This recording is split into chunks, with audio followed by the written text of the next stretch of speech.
Okay, let's dive into this. Welcome to this explainer.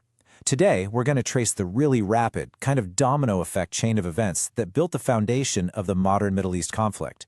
The history of this region is incredibly layered, but if we follow a clear timeline of cause and effect, we can actually uncover exactly how today's reality came to be. To make this whole thing manageable, we're looking at 5 distinct chronological eras. We've got the British Mandate, the UN Partition Plan, the 1948 Palestine War, the 1967 Six-Day War, and finally, the strategic aftermath. Our goal here is to briefly look at the historical events, but deeply understand the outcomes. Doing it this way, you'll see how each era literally gave birth to the next. Section 1. The British Mandate and the Knot of Conflicting Promises. We're setting the stage right after the Ottoman Empire's defeat in World War I. Following the war, the British actually conquered Palestine. They established military and eventually civil rule over the territory. By 1920, they had a civil administration set up, and the League of Nations stepped in and formalized Britain's control, granting them what was officially called a Mandate for Palestine. But here is where they tied a massive geopolitical knot. During the war, the British basically made overlapping, completely contradictory promises to different groups just to secure support. Think about this. In 1915, they promised Arab independence in exchange for a revolt against the Ottomans.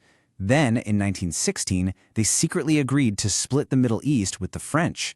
And then, in 1917, they issued the Balfour Declaration, committing to a national home for the Jewish people in Palestine. Now, these political promises crashed right into the demographic reality on the ground.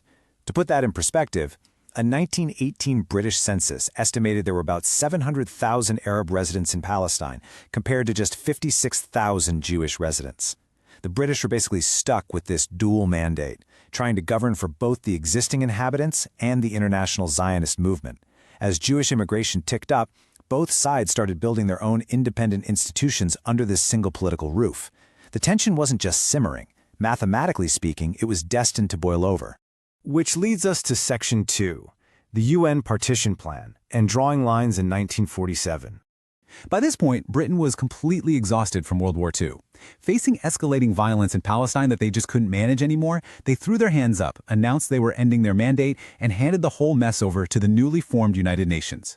Now, what's really interesting about this slide is the exact geographical breakdown the UN proposed to solve the crisis. In November 1947, Resolution 181 recommended dividing Palestine. As you can see, they allocated 56.47% for a Jewish state, 42.88% for an Arab state, and that tiny remaining 0.65%, which included Jerusalem, was set to be an international zone.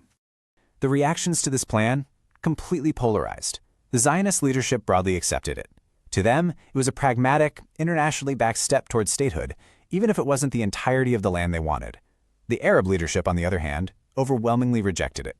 They firmly opposed a Jewish state on Palestinian soil, pointing out that the Arab population was roughly double the Jewish population at the time. This irreconcilable split became the immediate trigger for open conflict. And that takes us to Section 3, the 1948 Palestine War, shifting from a civil war to a regional conflict. All that diplomatic maneuvering at the UN quickly broke down into brutal warfare on the ground. But to deeply understand the outcomes here, we absolutely have to look at the dual historical narratives this war created. In Israeli history, this is the War of Independence. It's a story of deliverance, redemption, and successfully building a sovereign state against totally overwhelming odds. But in Palestinian history, these exact same events are called al-Nakba, or the catastrophe, encompassing the destruction of their society and mass displacement. Understanding these opposing national psychologies is crucial to grasping everything that comes next. The escalation happened unbelievably fast. First, right after the UN vote, a civil war broke out between Jewish and Arab communities.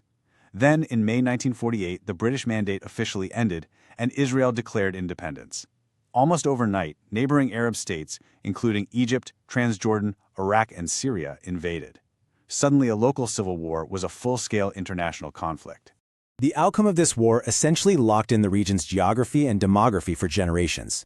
After the fighting stopped, an estimated 700,000 Palestinian Arabs fled or were expelled, creating a massive refugee crisis.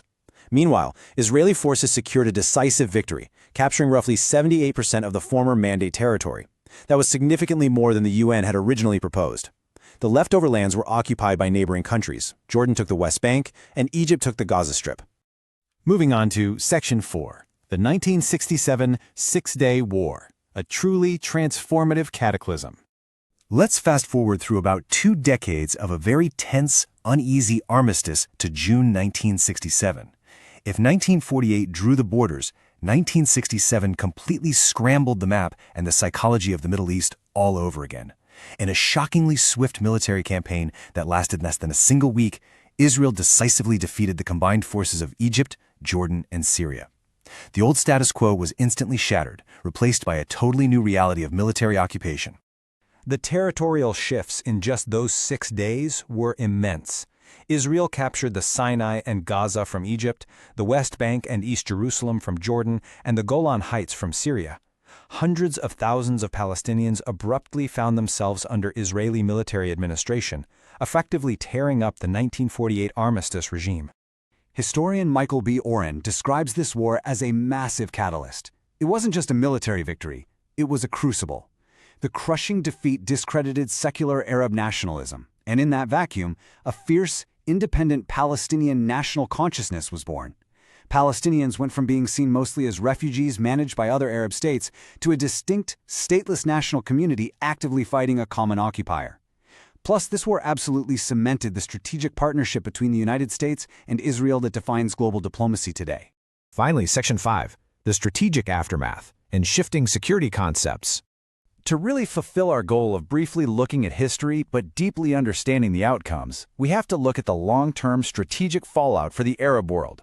Pre-1967, the Arab objective was simple: eliminate the 1948 outcome, meaning the total destruction of Israel. But that undeniable defeat forced a massive reality check. Realizing Israel's military advantage was basically insurmountable, Arab leaders had to drastically downgrade their ambitions. Post-1967, the goal shifted to eliminating the 1967 outcome, basically just trying to regain the newly lost territories like the Sinai, the West Bank, and the Golan Heights. But here's the thing. The end of those 6 days of fighting didn't end the conflict. Actually, scratch that. It institutionalized it. 1967 created a quasi-permanent military occupation. It birthed a durable, highly adaptable spatial regime of control over the Palestinian territories, resulting in this incredibly fractured landscape of sovereignty that continues right up to this very minute. Today, modern scholars don't just see this post-1967 reality as a temporary military hold. It's a deeply entrenched system. It's an entire landscape defined by physical enclosures, unequal rights, differential connectivity, like separate bypass roads, and complex control over resources. It is this exact architecture of occupation that continuously stalls diplomatic progress, trapping both populations in a heavily managed, yet wildly volatile status quo.